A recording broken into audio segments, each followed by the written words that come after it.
కీళ్ళవాతానికి వీటి లక్షణాలు ఏంటి? ముఖ్యంగా ఏంటంటే అన్ని కీళ్ళు వాపులు రావడము, మార్నింగ్ లేసుతోనే స్టిఫ్నెస్ అనిపించడము, సో వాళ్ళ డే టు డే యాక్టివిటీస్ చేసుకోవడం కూడా చాలా ఇబ్బందికరంగా ఉండడం, ఎర్లీ మార్నింగ్ లేసుతోనే ఇవన్నీ చిన్న చిన్న జాయింట్స్ అన్ని కూడా వాపు రావడం, వాళ్ళ మూవ్మెంట్ కూడా మందగించడం, అట్లీస్ట్ ఒక 30 minutes 45 minutes ఆ స్టిఫ్నెస్ అనేది ఉండడం, వీటి ఒక లక్షణాలు. సో మీరు ఒక కామన్ గా రుమటాలజిస్ట్ దగ్గర లేదంటే ఆర్థోపెడిషియన్ దగ్గరికి వెళ్తే వాళ్ళు క్లినికల్ గా దే కెన్ డయాగ్నోస్ ఇది ఒక కీళ్ళవాతం జబ్బా కాదా.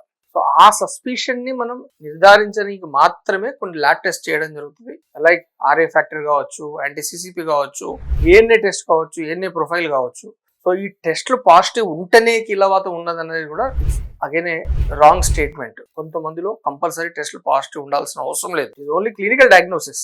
డాక్టర్ వ్యాధి లక్షణాలను చూసి ఎస్ మీకు కీళ్ళవాతం ఉందంటే చాలు. సో దాన్ని మనం ఆ సస్పిషన్ ని, ఆ డౌట్ ని క్లారిఫై చేసుకొని చేస్తాం. చేసినప్పటికీ కూడా కొంతమందిలో మనకి టెస్ట్లు కూడా నెగిటివ్ ఉండొచ్చు. దాన్ని మనం sero negative rheumatoid arthritis, sero negative autoimmune disease అని పిలవడం జరుగుతుంది.